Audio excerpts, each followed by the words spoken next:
अस्सलाम वालेकुम जी। सोहरा बरकत आपसे मुखातिब है। पाकिस्तान की सियासी तारीख में, बल्कि 75 साल तारीख में आज सबसे अहम तरीन दिन है।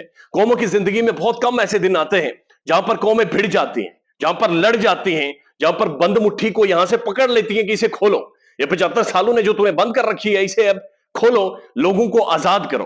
तो आज आजादी की तहरीक के लिए पाकिस्तान की तारीख का सबसे अहम तरीन दिन है, जहां पर लोग रूल ऑफ लॉ के लिए मीनार पाकिस्तान में इकट्ठे हो रहे हैं। इमरान खान जलसा करने जा रहा है और कहा यह जा रहा है कि मीनार पाकिस्तान के इर्द गिर्द चारों तरफ कंटेनर्स लगा दिए गए हैं, मीनार पाकिस्तान को चौक कर दिया गया है और रोके जा रहे हैं रास्ते लोगों के। मीनार पाकिस्तान से ही करारदाद पाकिस्तान मंजूर हुई थी मिंटो पार्क में, और आज हकीकी आजादी मार्च, रियल डेमोक्रेसी, कि जहां पर कुछ लोग बैठकर फैसले ना कर सके, लोग वोट देकर फैसले करें, उसके लिए लोग मीनार पाकिस्तान जमा होना शुरू हो गए हैं, ताकि ये जो गुमनामी का कंसेप्ट है, ना मालूम पाकिस्तान के अंदर होने का कंसेप्ट है, ये खत्म हो सके।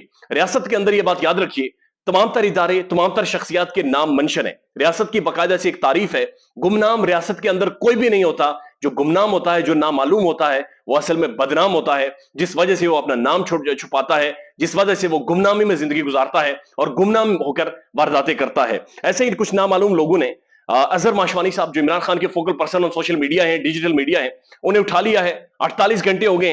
ये 30-35 साल का नौजवान है, ये घर से गायब है, इसे उठा लिया गया, घर से गायब कर लिया गया है। वालिदैन डिप्रेशन में चले गए। बीवी 2 हफ्ते पहले इन्होंने शादी की थी, वो डिप्रेशन में चली गई है। पूरा घर खाना नहीं खा पा रहा और 48 घंटे हो गए हैं। ना एफआईआर दर्ज हो रही है, ना पाकिस्तान की जुडिशरी इसके ऊपर बातचीत कर रही है, और ना ही कोई भी इदारा बता रहा है कि उनके पास अजहर माशवानी है। बस गायब है तो गायब है। और लाहौर के अंदर से, लाहौर पाकिस्तान का सबसे बड़ा सूबा और उसके दारुल हुकूमत के अंदर से वो बंदा गायब है, और रियासत इसके ऊपर खामोश तमाशाई बनी हुई है। लेकिन इससे भी ज्यादा इंपॉर्टेंट बात यह है कि जनरल बाजवा साहब धड़ाधड़ इंटरव्यूज दिए जा रहे हैं, और उनके इंटरव्यूज मुबैना एलिजिडली इंटरव्यूज छापे जा रहे हैं। अब इंपॉर्टेंट बात यह है कि कोई भी आर्मी ऑफिशियल या कोई भी सिक्योरिटी इदारों के साथ काम करने वाला ऑफिशियल, जब वो रिटायर्ड होता है तो 2 साल तक कोई भी इंटरव्यू या मीडिया में स्टेटमेंट नहीं दे सकता। तो फिर जनरल साहब, अभी उन्हें कुछ टाइम भी नहीं हुआ, कुछ महीने हुए हैं, तो कैसे इंटरव्यूज अपने छपवा रहे हैं?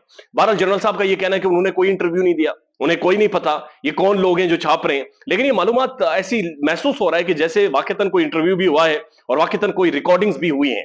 बुनियादी तौर पर इससे पहले जो जावेद चौधरी साहब ने जनरल बाजवा साहब का इंटरव्यू छापा था, उसके बाद मंसूर अली खान साहब ने आकर कहा कि उन्होंने तरदीद कर दी। उन्होंने कहा जी कोई ऐसा इंटरव्यू जनरल बाजवा साहब ने नहीं दिया। और अब शायद मतला साहब इंटरव्यूज दे रहे, छाप रहे हैं, तो उनके बारे में कामरान शाहिद साहब आकर ये कह रहे कि जनरल बाजवा साहब कह रहे हैं कि उन्होंने कोई भी ऐसा इंटरव्यू नहीं दिया। इंटरेस्टिंग बात यह भी है कि मेजर आदिल राजा साहब, जो कि जिन्हें पाकिस्तान से भगा दिया गया था, वो भी एक बड़े इंपॉर्टेंट इदारे के हिस्सा थे, वो ये क्लेम कर रहे हैं कि जनरल बाजवा साहब की भी रिकॉर्डिंग मौजूद हैं, और जनरल बाजवा साहब की अपनी वीडियोस भी कुछ लोगों के पास मौजूद हैं, और वो बड़ी अहम तरीन वीडियोस हैं, क्योंकि वीडियो सिर्फ पॉलिटिशियंस की नहीं रिकॉर्ड की गई थी, बल्कि जनरल बाजवा साहब की भी रिकॉर्ड की गई थी। लेकिन यहां पर अहम तरीन बात यह भी है कि जनरल साहब से मंसूब करके जो इंटरव्यूज छापे जा रहे हैं, उन इंटरव्यूज ने और ज्यादा सवाल उठा दिए हैं कि जनरल साहब की आखिर क्या ज़हनियत थी, ये किस तरह की गुफ्तगू कर रहे हैं, किस तरह की बातचीत कर रहे हैं कि मैंने फलाने को धमकी दी, मैंने कहा जी तुम्हारी वीडियोस लीक करवा दूंगा, फलाना वज़ीर आज़म सर झुकाता था, मैंने वज़ीर आज़म की क्लास ले ली। जजेस डरते हैं, जजेस टिकटॉक से डरते हैं, जजेस की बीवियां इमरान खान को सपोर्ट करती हैं, जजेस की फैमिली इमरान खान को सपोर्ट करती हैं। तो ये अजीब और गरीब सी गुफ्तगू है जो पाकिस्तान के ठेलों के ऊपर होती है। जो पाकिस्तान में जो पॉलिटिकली या रियासती मामलात से नासमझ लोग होते हैं, वो ऐसी गुफ्तगू करते हैं। तो ये जनरल साहब यानी एक अहम तरीन ओहदे पर फाइज होने के बाद, पाकिस्तान की अहम तरीन शख्सियत होने के बाद, लोग सवालात कर रहे हैं एंकर इमरान रियाज साहब और तमाम तर जर्नलिस्ट कि किस तरह की गुफ्तगू बहरहाल वो कर रहे हैं। अब जो शाहिद मतला साहब है, जो इंटरव्यू छापे जा रहे हैं, उनका यह कहना है कि उन्होंने जनरल बाजवा साहब के साथ जब मुलाकात हुई है, उस दौरान उनका जो इंटरव्यू हुआ है उसकी कोई रिकॉर्डिंग उनके पास मौजूद नहीं है। अगर रिकॉर्डिंग मौजूद नहीं है तो वो कह रहे हैं मैंने दिमाग में याद कर लिया था, मैंने कोई नोट शोट्स नहीं लिए थे।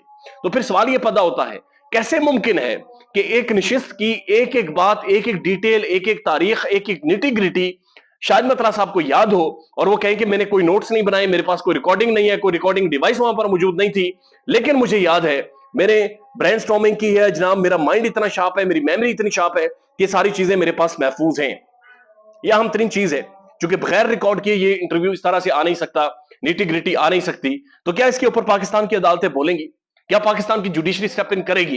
क्योंकि अदालतों के बारे में जनरल बाजवा साहब का एलिजिड जो इंटरव्यू छपा है, वो ये कह रहे हैं कि सुप्रीम कोर्ट के जजेस की फैमिलीज इमरान खान के साथ हैं, यानी सुप्रीम कोर्ट के जजेस की बीवियां इमरान खान के साथ हैं, और पाकिस्तान के जजेस टिकटॉक के ऊपर कैंपेन होने से डर जाते हैं। यानी मौजूद जजेस टिकटॉक के ऊपर जो वीडियोस बनती है उनके हवाले से, वो उनसे डर कर फैसले दे देते हैं। यह हम तीन सवाल हैं जिनका जवाब शायद पाकिस्तान की तारीख या मौजूदा सिस्टम दे सके, लेकिन हम بہرحال کوشش کریں گے کہ جو کوئی بھی اپڈیٹ ہو اس حوالے سے آپ کے سامنے رکھے. اللہ حافظ.